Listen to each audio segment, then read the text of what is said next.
Arabic റെസിപ്പിയായ Turkish ചിക്കനാണ് ഉണ്ടാക്കാൻ പോകുന്നത്. അപ്പൊ അതെങ്ങനെയെന്ന് കാണാം. ഇതിലേക്ക് നമ്മൾ 1/2 കിലോ ബോൺലെസ് ചിക്കനാണ് എടുത്തിരിക്കുന്നത്. ഇതേ ഇതുപോലെ ചെറിയ ചെറിയ പീസസ് ആയിട്ട് കട്ട് ചെയ്തെടുത്തതാണ്. അപ്പൊ നമുക്ക് ആദ്യം ഇത് മസാലയൊക്കെ നന്നായിട്ട് തേച്ച് പിടിപ്പിക്കാം. ആദ്യം തന്നെ നമുക്ക് ഇതിലേക്ക് ആവശ്യത്തിനുള്ള ഉപ്പ് ചേർത്ത് കൊടുക്കാം. അടുത്തത് 1 teaspoon Kashmiri chilli powder, 1 teaspoon സാദാ മുളക് പൊടി, 1/2 ടീസ്പൂൺ കുരുമുളക് പൊടി, 1 ടീസ്പൂൺ ജീരകം വറുത്തു പൊടിച്ചത്, ചെറിയ ജീരകം ക്യുമിൻ സീഡ്സ്, 1 ടീസ്പൂൺ വെളുത്തുള്ളി പേസ്റ്റ്, 2 ടേബിൾ സ്പൂണോളം ടൊമാറ്റോ പേസ്റ്റ് ആണ്. അത് റെഡിമെയ്ഡ് വാങ്ങിക്കാൻ കിട്ടുകയാണെങ്കിൽ അങ്ങനെ എടുക്കാം. അതല്ലെങ്കിൽ ഇതുപോലെ ഒരു മീഡിയം സൈസ് തക്കാളി നന്നായിട്ട് മിക്സിയുടെ ജാറിലിട്ടിട്ട് അരച്ചെടുത്താലും മതി കേട്ടോ. അപ്പൊ ഞാന് ഇടത്തരം വലിപ്പമുള്ള തക്കാളി ഇതുപോലെ അരച്ചെടുത്തതാണ്, വെള്ളമൊന്നും ചേർക്കാതെ. അടുത്ത നമുക്ക് 1/2 കപ്പ് കട്ട തൈര്, ഇനി 1 ടേബിൾ സ്പൂണോളം വിനീഗർ,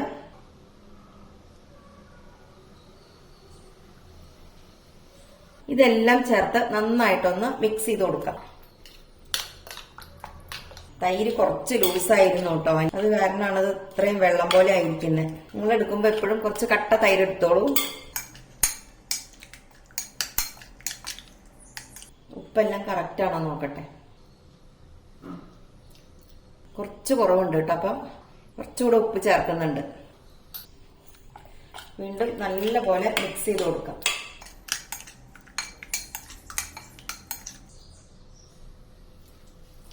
ഇപ്പൊ ഉപ്പെല്ലാം കറക്റ്റ് ആണ്. ഇനി നമുക്കത് അടച്ചു വെച്ചിട്ട് ഏകദേശം 1-2 മണിക്കൂറോളം റെസ്റ്റ് ചെയ്യാനായിട്ട് വെക്കാം. എന്നതിന് ശേഷം കാണാം. സമയം ഉണ്ടെങ്കിൽ 2 മണിക്കൂർ വെക്കാം, അല്ലെങ്കിൽ ചുരുങ്ങിയത് 1 മണിക്കൂറെങ്കിലും വേണം കേട്ടോ, എങ്കിലേ ഇതില് മസാലയൊക്കെ നന്നായിട്ട് പിടിക്കുള്ളൂ. അപ്പൊ അതിനുശേഷം കാണാം. അപ്പൊ ദേ 2 മണിക്കൂർ ആയിരിക്കുകയാണ് നമ്മള് ചിക്കൻ മസാലയൊക്കെ തേച്ചിട്ട് കേട്ടോ. ഇനി നമുക്കിതൊന്ന് കുക്ക് ചെയ്തെടുക്കാം.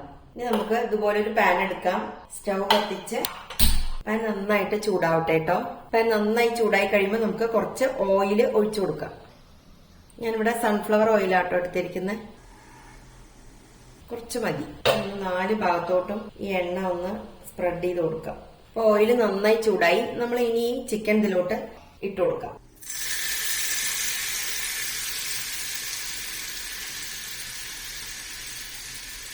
എല്ലാ മസാലയും ഇതിലോട്ട് ഒഴിച്ചു കൊടുക്കാം. ഇനി നമുക്ക് 1-2 മിനിറ്റ് നല്ലപോലെ ഒന്ന് ഇളക്കി കൊടുക്കാം കേട്ടോ. ഹൈ ഫ്ലെയിമിൽ ഇട്ടിട്ട്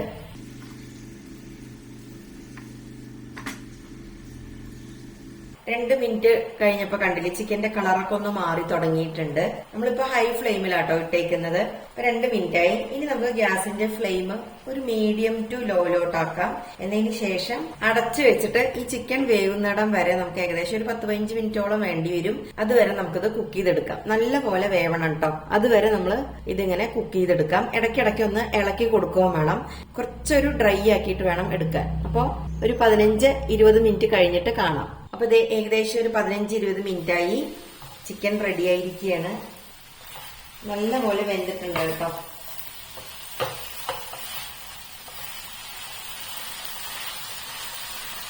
ഇത്രയും മതി. ഇതിനി പുറത്തോട്ട് മാറ്റി വെക്കാം. അടുത്തത് നമുക്ക് വൈറ്റ് സോസ് ഉണ്ടാക്കാം. അതിനായി ഇതുപോലെ ഒരു പാൻ വെക്കാം. പാൻ നന്നായിട്ട് ചൂടായി കഴിയുമ്പോൾ അൺസോൾട്ടഡ് ബട്ടർ 2 ടേബിൾ സ്പൂണോളം ചേർത്താം. ഈ സോൾട്ടഡ് ബട്ടർ ആണ് ചേർത്തുന്നതെങ്കിൽ അപ്പൊ ലാസ്റ്റ് ഉപ്പിടണ്ട കേട്ടോ. ഒന്ന് മെൽട്ടായി വരട്ടെ.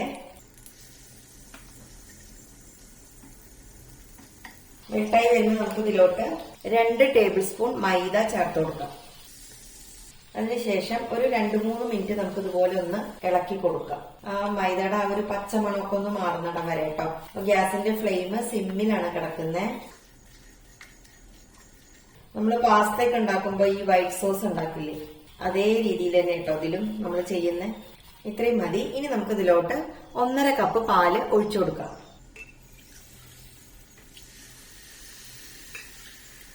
അര കപ്പ് കൂടി ഒഴിച്ചു കൊടുക്കാം.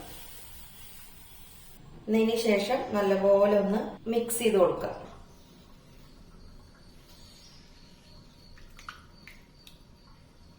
ഇനി നമുക്ക് ഇതിലോട്ട് 1/4 ടീസ്പൂണോളം കുരുമുളക് പൊടി, ഇതിലേക്ക് ആവശ്യത്തിനുള്ള ഉപ്പ് കൂടി പോകരുത് കേട്ടോ. കാരണം നമ്മൾ ചിക്കൻ റെഡിയാക്കിയതിലൊക്കെ ഉപ്പുണ്ടല്ലോ ഓൾറെഡി. അപ്പൊ ഇതിലേക്ക് കുറച്ച് കുറഞ്ഞു നിന്നാലും കുഴപ്പമില്ല, കൂടി പോകരുത്. ഇനി നമുക്ക് ഇതിലോട്ട് ഒറിഗാനോ ചേർക്കാം. ഒരു 1/4 ടീസ്പൂണോളം ഒറിഗാനോ ചേർക്കാം. ഒപ്പം കുറച്ച് പാഴ്സ്ലി ലീവ്സ്, ഹെർബ്സ് ഒക്കെ ഉള്ളത് ചേർക്കാട്ടോ. നമ്മൾ പിസ്സയൊക്കെ തയ്യാറാക്കുമ്പോ ചെയ്യുന്ന മെത്തേഡ് തന്നെയാണ്. ഇനി ഒന്ന് ടേസ്റ്റ് ചെയ്ത് നോക്കട്ടെ. ഒരു നുള്ളു ഉപ്പിന്റെ കുറവുണ്ട്. മൈദ ആയത് കാരണം കട്ട കുത്താതെ നോക്കണം കേട്ടോ. നല്ല സോഫ്റ്റ് ആയിട്ടുള്ള നല്ല സ്മൂത്ത് ആയിട്ടുള്ള ബാറ്റർ ആയിരിക്കണം ഇറക്കി കഴിയുമ്പോഴേ. അപ്പൊ ഗ്യാസിന്റെ ഫ്ലെയിം ഒരിക്കലും കൂട്ടിയേക്കരുത്. സിമ്മിൽ ഇട്ടിട്ട് വേണം ഇത് ചെയ്യാൻ, ഈ വൈറ്റ് സോസ് ഉണ്ടാക്കാൻ. അല്ലാന്നുണ്ടെങ്കിൽ പെട്ടെന്ന് ഇങ്ങനെ കട്ട കിട്ടുള്ളൂ. ഇപ്പൊ ഓക്കെ ആയിട്ടുണ്ട് കേട്ടോ, എല്ലാം കറക്റ്റ് ആണ്. നന്നായിട്ട് മിക്സ് ചെയ്ത് കൊടുക്കാം. ഇനി ഒന്ന് ടേസ്റ്റ് ചെയ്ത് നോക്കട്ടെ. എല്ലാം കറക്റ്റ് ആട്ടോ, നല്ല ടേസ്റ്റും ഉണ്ട്. ഇത്രയും മതി, ഒരുപാട് തിക്കായി പോകരുത്. കണ്ടില്ലേ, ഇതുപോലെ നല്ല സ്മൂത്ത് ആയിരിക്കണം നമ്മുടെ ഈ ബാറ്റർ. കണ്ടില്ലേ, ഇതുപോലെ നല്ല സ്മൂത്ത് ആയിരിക്കണം. അപ്പൊ ഇത് റെഡിയായി. സോറി കേട്ടോ, എന്റെ ചുമയും ജലദോഷവും പനിയൊക്കെയാണ്. അത് കാരണം എന്റെ വോയിസ് ഒക്കെ കണ്ടില്ലേ മാറിയിരിക്കണം. എനിക്ക് ഈ മാസം 3 തവണ ഇപ്പൊ പനി പിടിച്ചിരിക്കണം. ഡോക്ടറൊക്കെ കണ്ടു, മരുന്നൊക്കെ കഴിക്കുന്നുണ്ട്. അത് കാരണം കേട്ടോ കുറച്ച് ദിവസമായിട്ട് നമ്മൾ വീഡിയോ ചെയ്തിട്ടില്ല. അപ്പൊ ഇത്രയും മതി. ഇതിപ്പോ റെഡിയായി കേട്ടോ, ഇത്രയും മതി. ഇനിയിപ്പോ ഇതിൽ വേണമെങ്കിൽ കുറച്ച് ചീസ് വേണമെങ്കിൽ ആഡ് ചെയ്യാം. ഞാനിപ്പോ ചീസ് ലാസ്റ്റ് ആണ്, മുകളിലാണ് ഇട്ട് കൊടുക്കുന്നുള്ളൂ. ഇനിയിപ്പോ ഈ സോസിൽ വേണമെങ്കിൽ ചീസ് ആഡ് ചെയ്യേണ്ടവർക്ക് ആഡ് ചെയ്യാം കേട്ടോ. ഷീറ്റോ അല്ലെങ്കിൽ ഗ്രേറ്റ് ചെയ്തിട്ടോ എങ്ങനെ വേണ്ടതെന്ന് വെച്ചാല് ഈ സോസിൽ നമുക്ക് ചീസ് ചേർക്കാവുന്നതാണ്. ഞാനിപ്പോ ഇതിൽ ചേർക്കുന്നില്ല. അപ്പൊ ഇത് റെഡി ആയിട്ടോ, ഇത് പുറത്തോട്ട് മാറ്റാണ്. ഇനി നമുക്ക് നമ്മുടെ ചിക്കൻ സ്റ്റൗ ഓഫ് ചെയ്തിട്ടില്ല കേട്ടോ, സിമ്മിൽ ഇട്ടിരിക്കുന്നത് ഗ്യാസിന്റെ ഫ്ലെയിം. ഇതിലോട്ട് നമുക്ക് ചിക്കൻ വെച്ച് കൊടുക്കാം.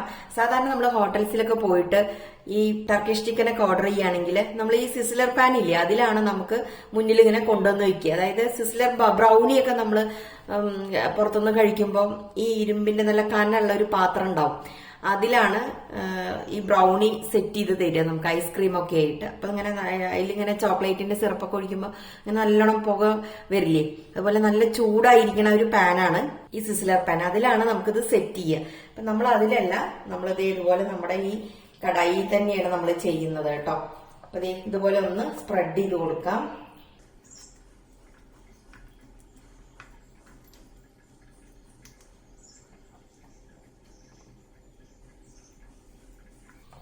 നമ്മുടെ ചിക്കനൊക്കെ റെഡി ആയിട്ടുണ്ട്. ഇനി ഇതിന് മുകളിലായിട്ട് ആ വൈറ്റ് സോസ് ഒഴിച്ചു കൊടുക്കാം. ഫുള്ളായിട്ട് ഇങ്ങനെ കവർ ചെയ്യാൻ തരത്തിൽ ഒഴിച്ചു കൊടുക്കാം.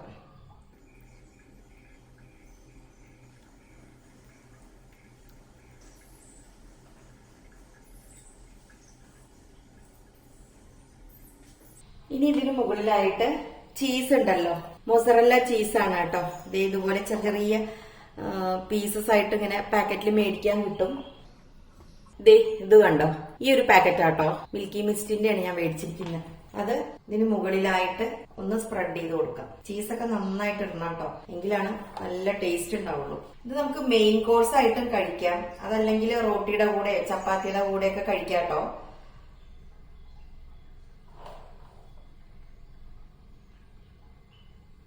നമ്മൾ പിസ്സയൊക്കെ സെറ്റ് ചെയ്യുന്ന പോലെ തന്നെ നല്ലോണം ഇട്ട് കൊടുക്കാം.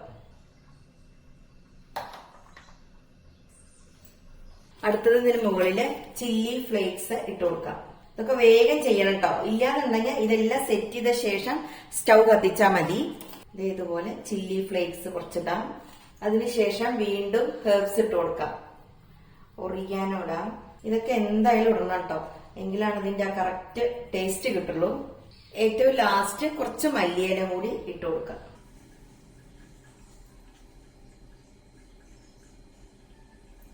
കഴിഞ്ഞു കേട്ടോ. സ്റ്റൗ കത്തിച്ചിട്ട് തന്നെയാണല്ലോ നമ്മൾ വെച്ചിരിക്കുന്നത്, സിമ്മില വെച്ചത്, അത് കാരണം. അല്ലാന്നുണ്ടെങ്കിൽ ഈ ടൈമിൽ കത്തിച്ചാലും മതി കേട്ടോ. ഇനി നമുക്കത് അടച്ചു വെച്ചിട്ട് നമ്മുടെ ഈ ചീസൊക്കെ ഒന്ന് മെൽട്ടാവുന്ന വരെ ഒന്ന് ചൂടാക്കി എടുക്കാം. ഇതിപ്പോ ചീസിന്റെ ഷീറ്റ് കിട്ടും, അതല്ലാന്നുണ്ടെങ്കിൽ ഇങ്ങനെ ഗ്രേറ്റ് ചെയ്ത് ബ്ലോക്കാണ് വാങ്ങുന്നതെങ്കിൽ ഗ്രേറ്റ് ചെയ്തിട്ടാലും മതി കേട്ടോ. ഏകദേശം 1-2 മിനിറ്റ് മതി, ഒന്ന് ചൂട് കയറിയാൽ തന്നെ അത് മെൽട്ടാവും. നമ്മൾ പിസ്സയൊക്കെ ഉണ്ടാക്കിയിട്ടുണ്ട് ഇതിന് മുന്നേ, അതേ മെത്തേഡ് തന്നെ. നന്നായിട്ടൊന്ന് ചൂടാവട്ടെ കേട്ടോ, എങ്കിലാണ് ആ ചീസ് ശരിക്കും മെൽട്ടായിട്ട് വരുള്ളൂ. ഇത്രയും മതി. നന്നായിട്ട് ചൂടായി, കണ്ടില്ലേ, ചീസൊക്കെ നന്നായിട്ട് മെൽട്ടായിട്ടുണ്ട്. ഇനി നമുക്ക് ഗ്യാസ് ഓഫ് ചെയ്യാം. അപ്പൊ നിങ്ങൾ ഇത് കഴിക്കുന്നതിന്റെ തൊട്ട് മുന്നേ ഇട്ടത് സെറ്റ് ചെയ്താൽ മതി. വൈറ്റ് സോസും ചിക്കനൊക്കെ റെഡിയാക്കി വെക്കുക. ഈ ചീസൊക്കെ ലാസ്റ്റ് ആ നേരത്തെ ചൂടോടെ അങ്ങനെ സെറ്റ് ചെയ്തിട്ട് നമുക്ക് സെർവ് ചെയ്യാം. എങ്കിലാണത് കഴിക്കുമ്പോൾ ടേസ്റ്റ് ഉണ്ടാവുള്ളൂ കേട്ടോ. അപ്പൊ ഞാൻ ഇതിന് ഫോട്ടോ ഒക്കെ എടുത്ത ശേഷമാണ് ടേസ്റ്റ് ചെയ്യുന്നുള്ളൂ.